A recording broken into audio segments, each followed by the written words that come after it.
call you land journalists. You are most welcome, each one in his or her own capacity. Partners in the struggle for a better country. Team Basaja Mivule, friends and well-wishers, you are all welcome.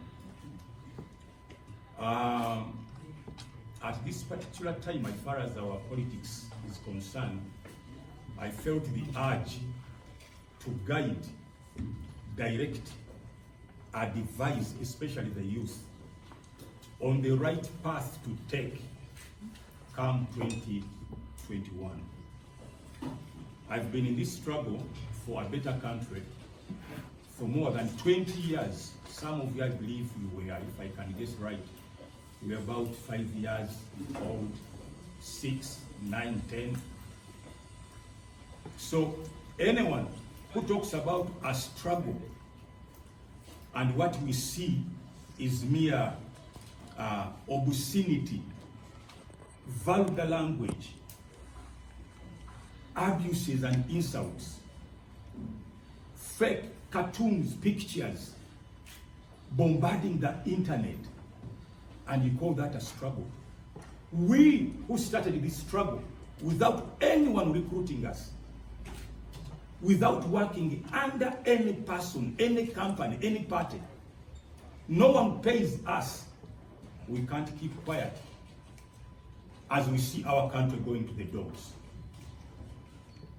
We can't be muzzled as we see an empire being prepared to be established in our country, an empire of homosexuals, drug addicts, wrong elements, criminals. We can't allow that. When they talk about the struggle that Basaja Mivule has defected, I never at any one point in my life participated in such a struggle. A struggle where you abuse people, you don't feed me, you don't have any right. Nobody has a right to insult me. By my age and what I've done for my country, I qualify to be a statesman.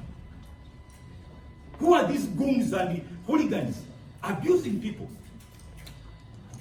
I wouldn't attack them if they had kept their idiocy to themselves.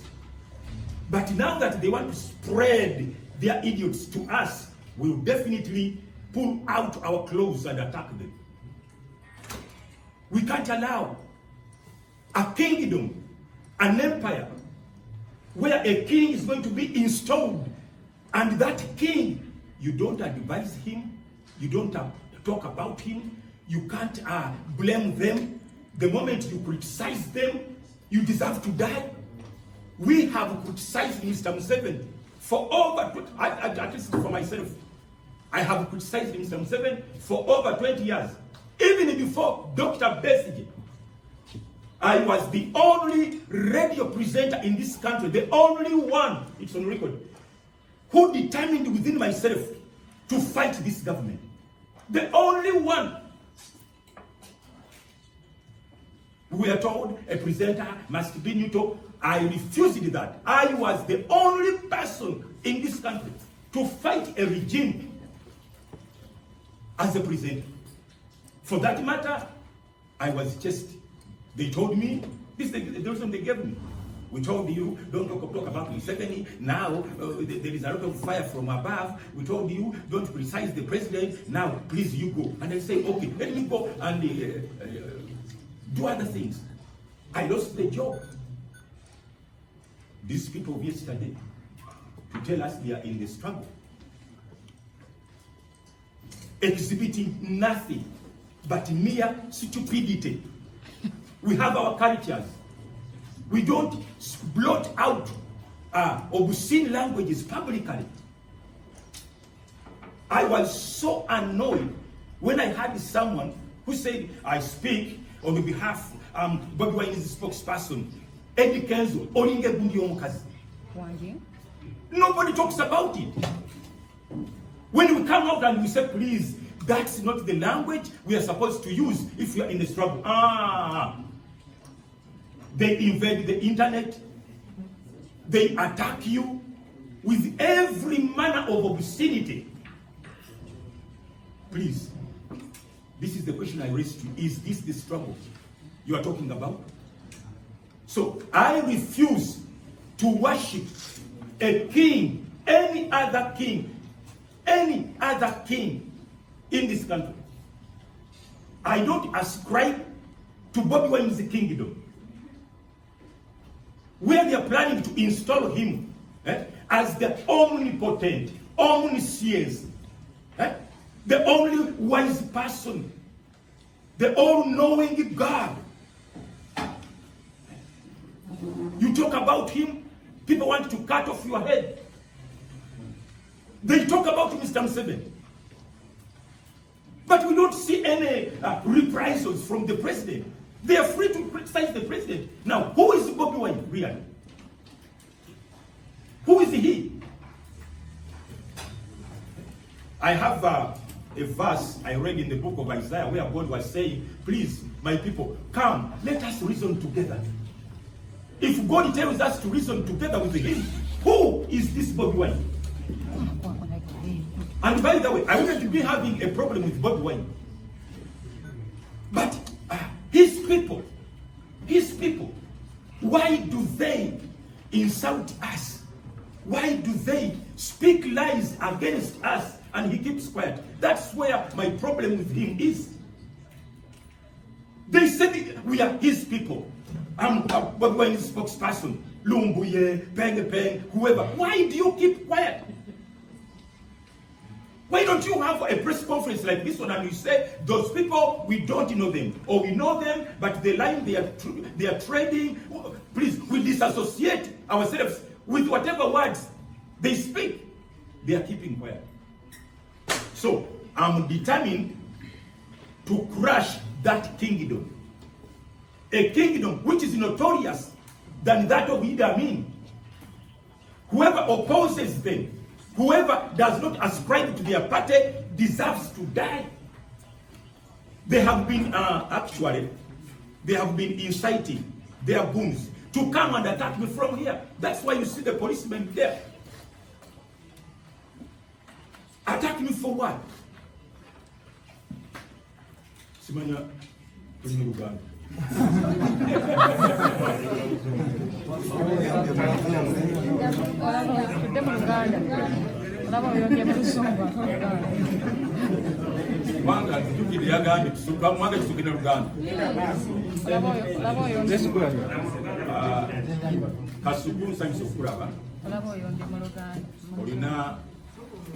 Kasuku mwagala nnyo y'omu ku bantu zebendaba ababuulirira abantu namubuulirako lumu nga avumira ekigambo ekyo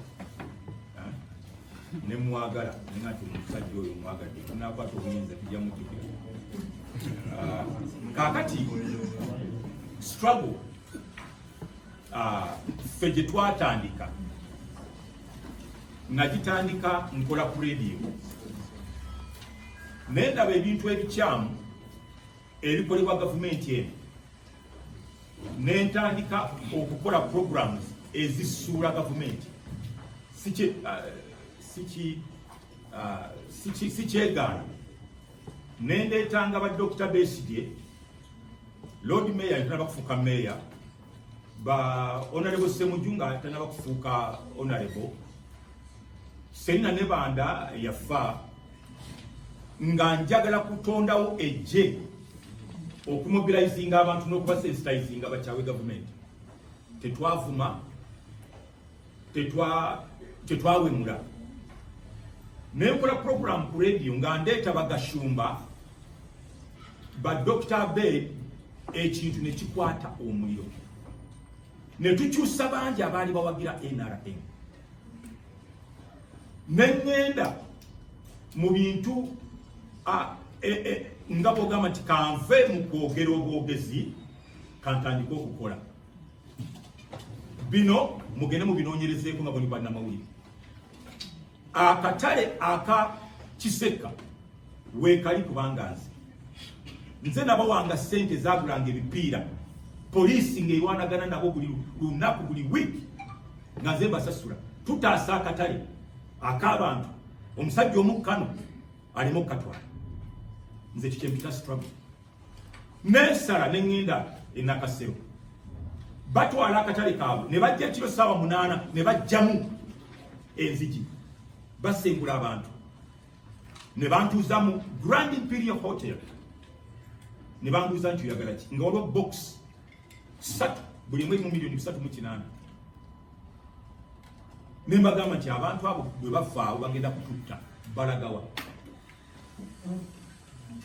nevaayo olw'eggulu sente ne baziwa abakulembeze bw'akatale ne bankubira amasimu nga banduulira ffe tuzitutte nenkunga abaasigalawo abawansi bonza abakulembeze baliddemu olukwe tebajja katwala nenkera ku makya nengula sementi nengula omuyiko ne tuzzaamu enzigi erinnya lya president awe lyatandikira n'omusajja yali ntuuma bamukuba amasasi naafu struggle ki bano gye boogerako struggle bayakukolera abantu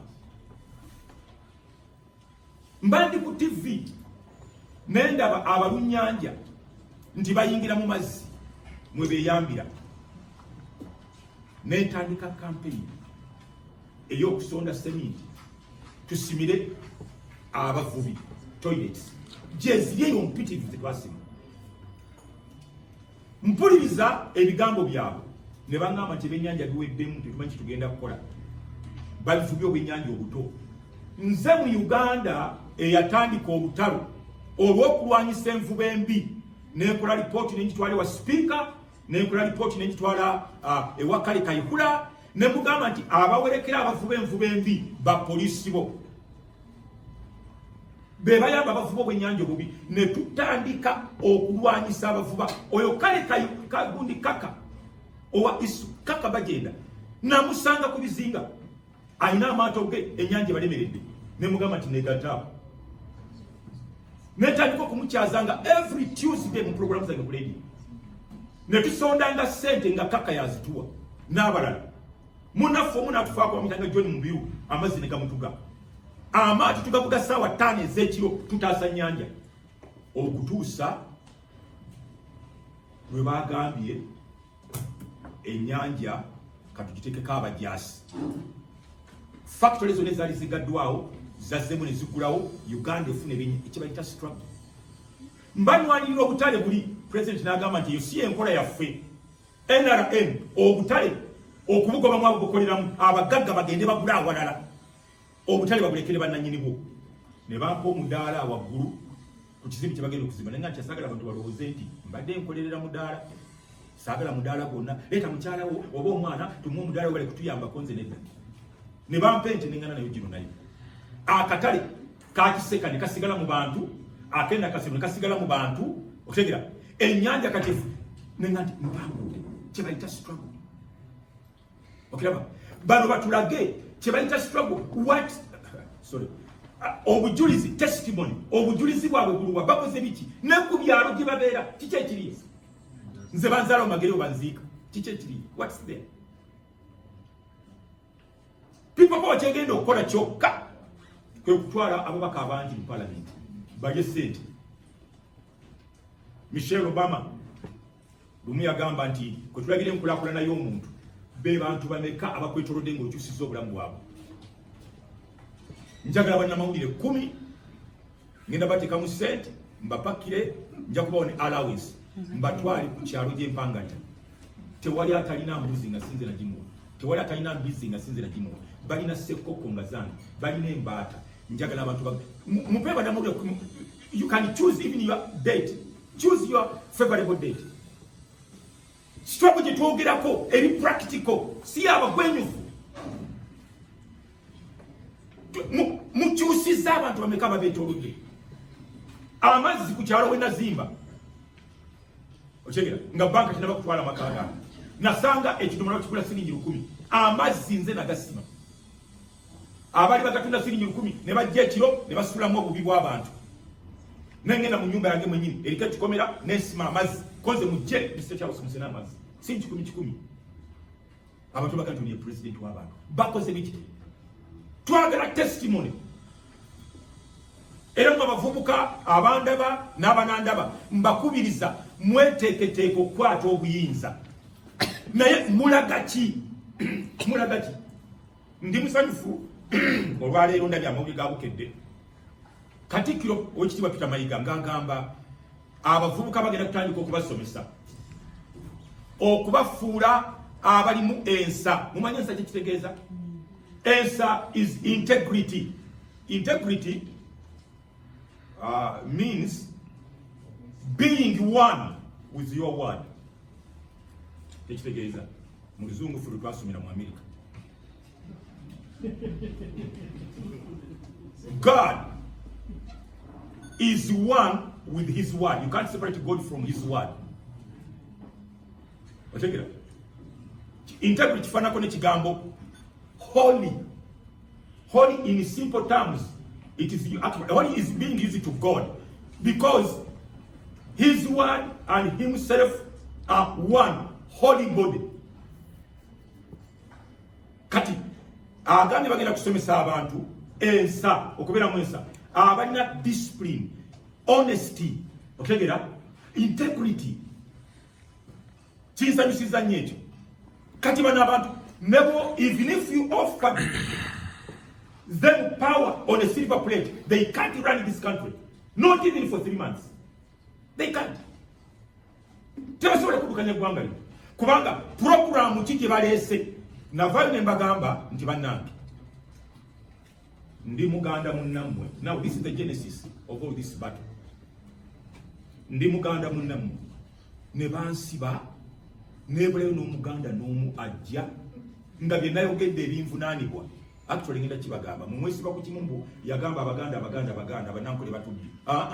Si kye basooka okumbuuza nga ndi ekireka. Ekibuli basooka kundaga video where I attacked Judith Nabakoba, the Minister of what? ICT.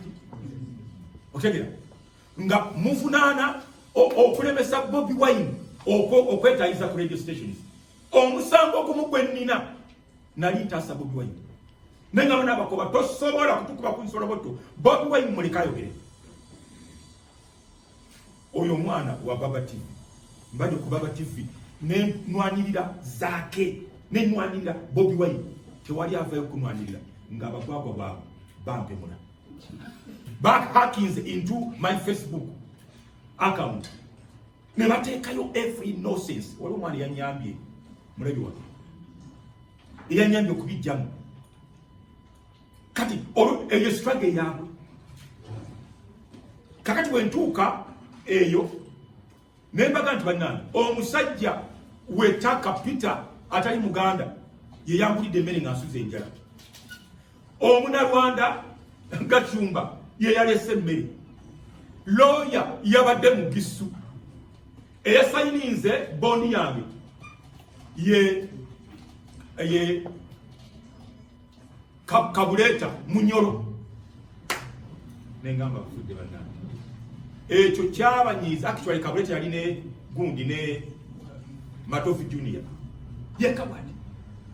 Bwe najja n'enkyogera bayomba bavumanze bawamulanze ekyo ne kiggwa.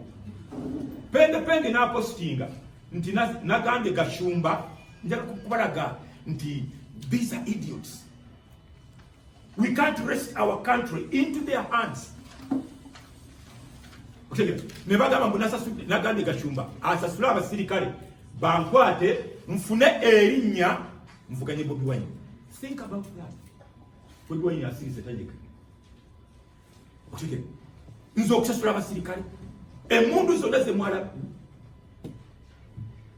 Nengera yesula ku semiti ennaku 3. Safe house ekireka.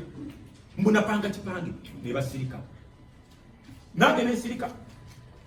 Kakati bwe navuddeyo kubagambako nti bannange okuwemula nga kususse. Lumbu ye n'atandika. Laba emmotoka ennene gye bamuwadde emugulira w'ekkubo alina eva emabega. Kakati wensula abaana banga sirina mmotoka ezo babalabamu amagezi luyali. Kubanga ekyalo wensula weekiri. Era bano singa be bankwata nga yali gavumenti yaabwe. Njagala okukozesa omukisa guno okwebaza bajjenero ba Museveni kubanga bye nayogera byali bibi. CDF General Muhoozi mwebazi natula mu maaso ge bwenti General ewe temugati mukambu nantunulira ati nesooka nsabe essaala ey'okwenenya nyingire eggulu nga siriko musango gwonna natunulira erweru nemanya ngenzi yakoma kukuntunulira butunulizi. Waliwo akulira CMI director Jeno Kandiho ebigambo bye nayogera bifaananako n'ebyakuma omuliro e Rwanda ebyaleeta ekitta bantu ne bazanyira obutambi n'embuulira neneenenya. Otegera njagala kwebaza akulira criminal intelligence Brigadier General Damulira abasajja ne bambuuza bino wabyogedde oli in your right senses ne baga nti ye naye tusooka genda masoko tuddemu kiri wabadde otegera ye naye mu nsonyiwe nga njagala nkateekawo mangu ako mpone ekibabu.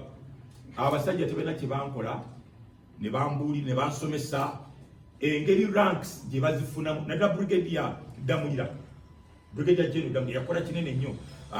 General Kandiho yakola kinene ranks engeri gye bazifunamu nandago obubi obuli mu bye nayogedde. Otegera ngenda okuvaayo okufuluma nona amasimu gange ntambula noonya wentandikira nga Lumbuye akiikirira People Power bamusanze ne bamutwali wa president alina president twakoma mu kandite counseling ba counseling of counselings nti bino byabulabe eggwanga.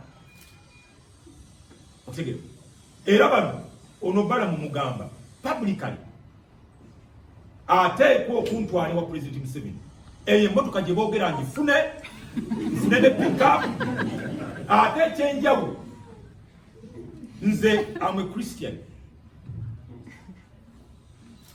I stand for Christian values.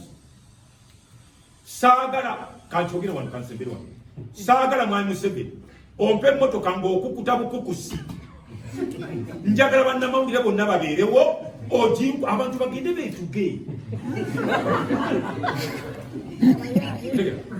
muleke tubawe ebituufu ebyokwogera bana mulowooza you are hearing me very well. Gamba mukambaawo emmotoka bwe bagimpa njagala abeewandiisa lino mwewandiise bwe tunaatwala sijja kugendayo nga ndi bw'omu njagala bagimpeereza ng'ensi yonna eraba tulabe omusango gwe ndibanzizizza. Njagala nnyo okukyusa obulamu bw'abantu. Otegera bwe bangoba nja gikozesa okusomesa abantu okuva mu bwavu. Bwe bangoba ku radio nengamba katuyambe abantu okubajja mu bwavu nayinanga program buli wakubiri ng'eyamba abantu kuva mu bwavu.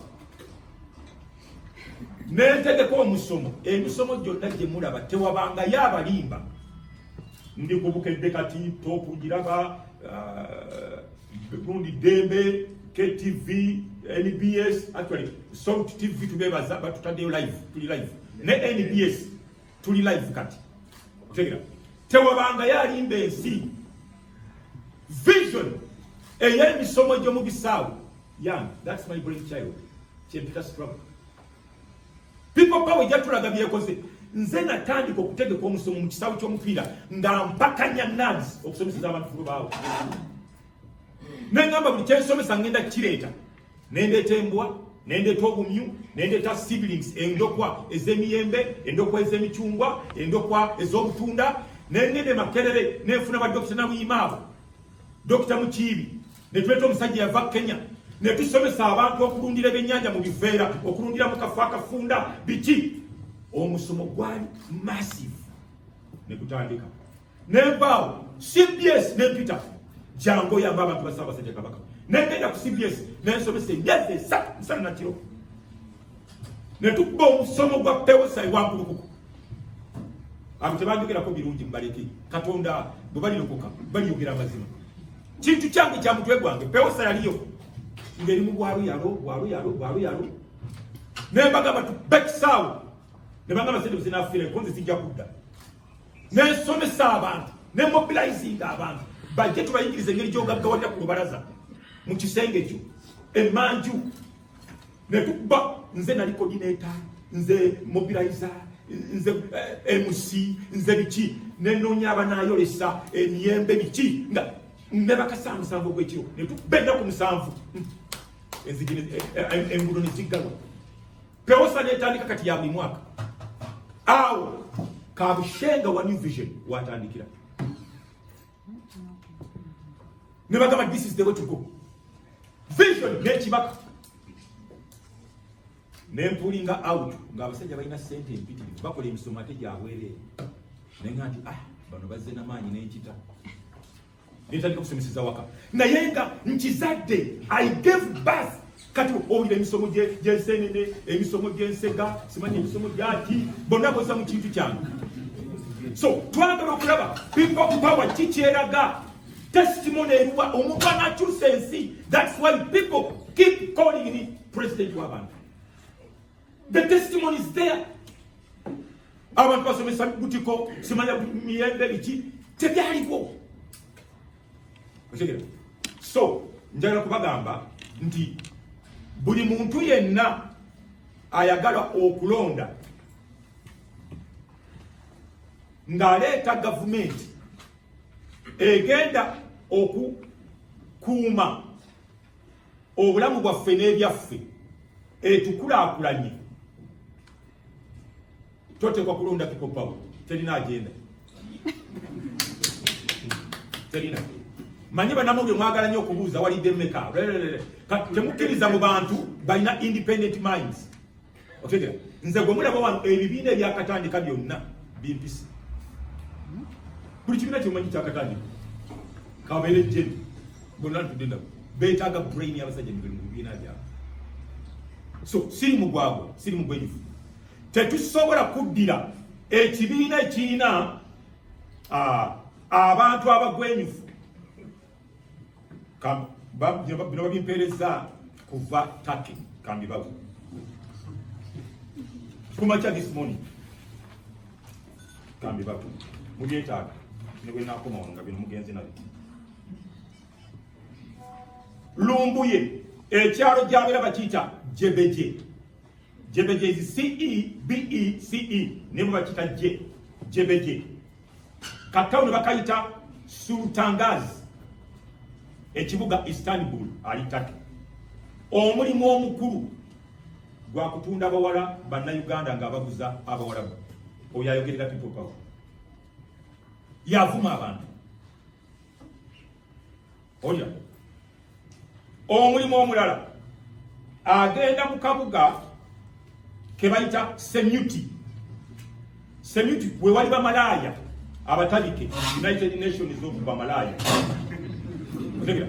awo wabeera bali byamala obbabba naddukayo kakati abawala abagamba nti buli musajja akwebakako njagala percentage weight bamalaaya bamuyimirizaawo oya ya championinga struggle ya people power muloza tuli bagubaddalu.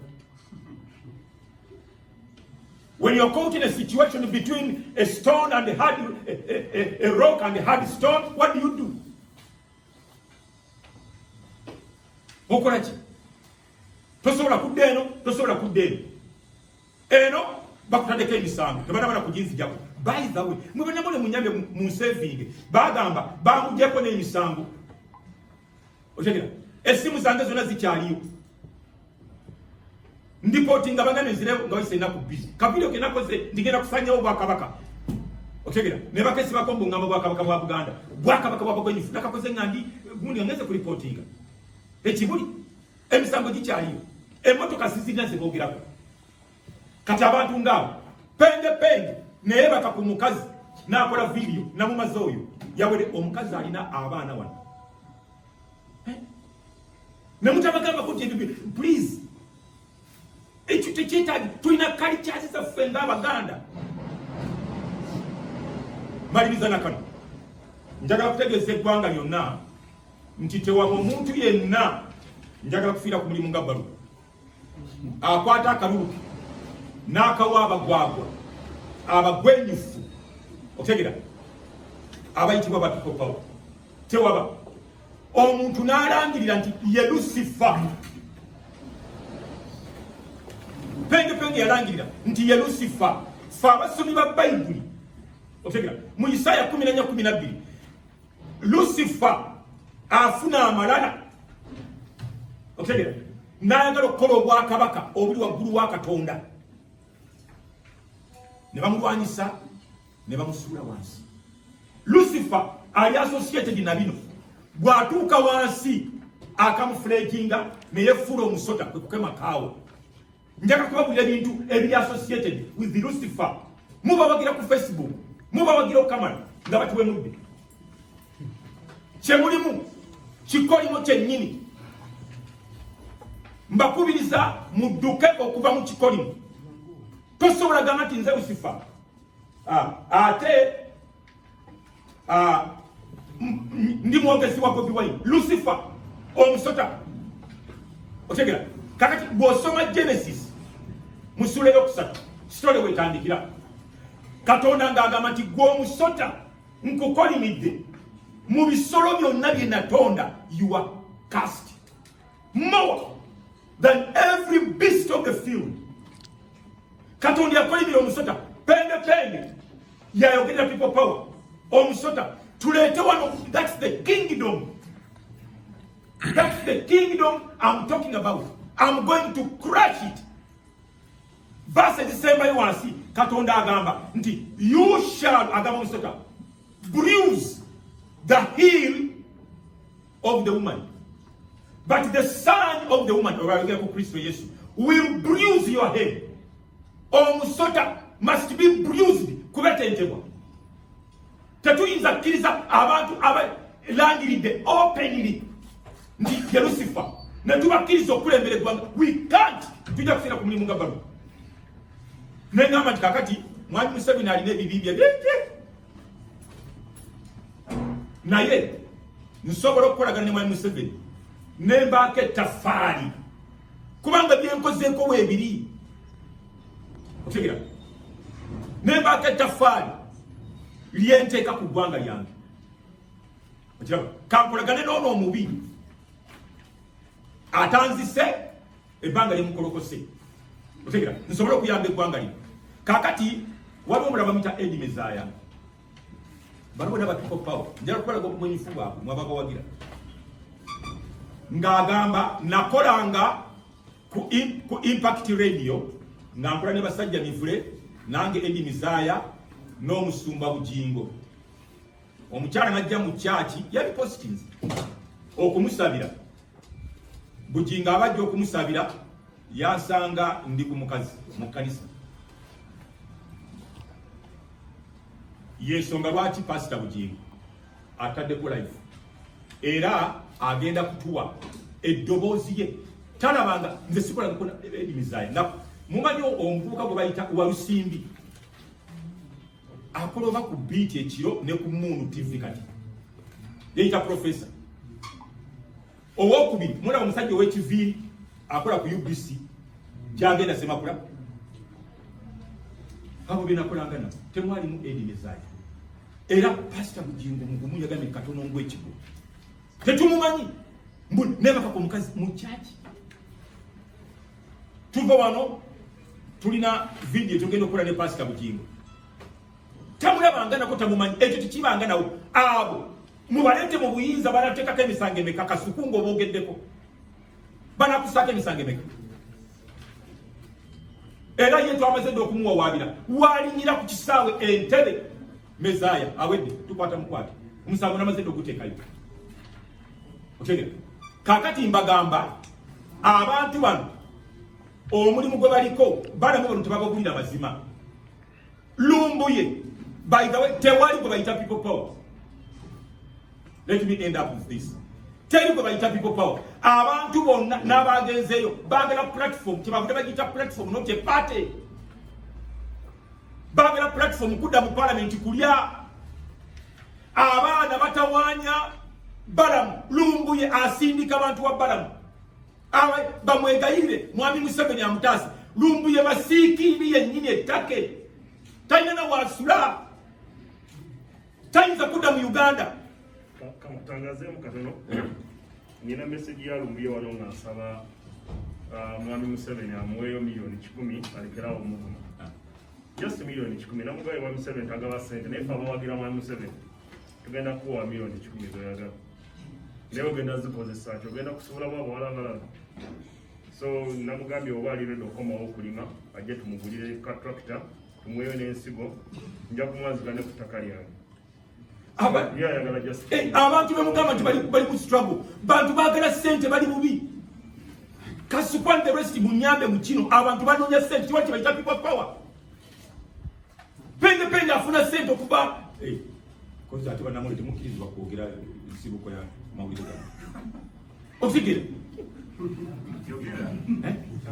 bantu bakozi ba sente bali bubi ate pende tayinza kudda twabadde bunamwaya bunamwaya mala kutunda bijja nadduka nagenda Esseguku bwatuuka Esseguku nayingira mu kibiina kya Bebekulu Gagamero namba sente z'omugagga milioni 6 nga bayise Bebekulu ajayimbe n'alinnya ennyonyi n'agenda tayinza kuddawo Lumbuye naye amala kutunda ettaka liba bwaliko Entebbe Road nadduka kati zina 10 ayagala kusasula bali baganda byatundako ettaka amalaalo asigazawo kasigazayawo akomewo Uganda abantu bali mu struggle simanyi how I can wake it up remove the veil of your brains and minds tebali mu struggle kasuku abantu abagala struggle tebawemula tebavuma abantu struggle kintu kirala bwogenda onalebo nankabirwa abantu bakuba amasimu abantu power bona bagala mumanyi abantu abankubira amasimu abali mu people power abagamba nti totuleka mabega gwe munafu wali tusasire bandi kombagamba ndi mukunyonyola banange sinakwata kantu konna bwe nakwata ettooke mujja kulira banze ndikwata kati ate ettooke zino sente za mwiwa musolo Museveni bwazipa abazipadde nze bwe nakwata ettooke nja kubatuuza ate nze ndi mugabi buli munamawulire nja kumuwa mukikubireko mu ngalo enti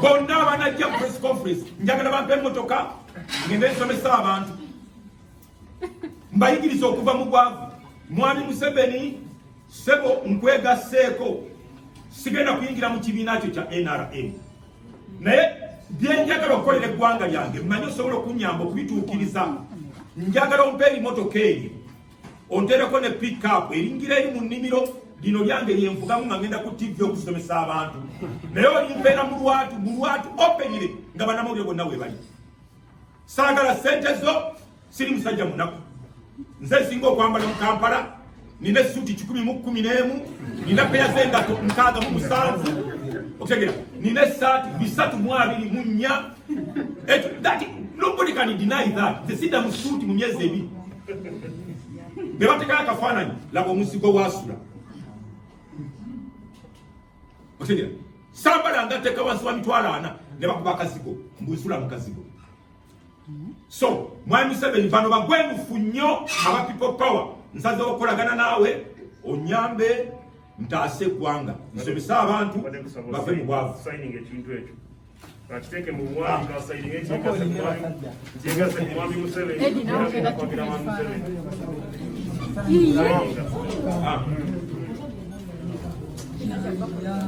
sayinize yegase mwami Museveni era agenda kwagira mwami Museveni kintu kikino tajja kuddamu kutandika kutukutuku maalumawa kakati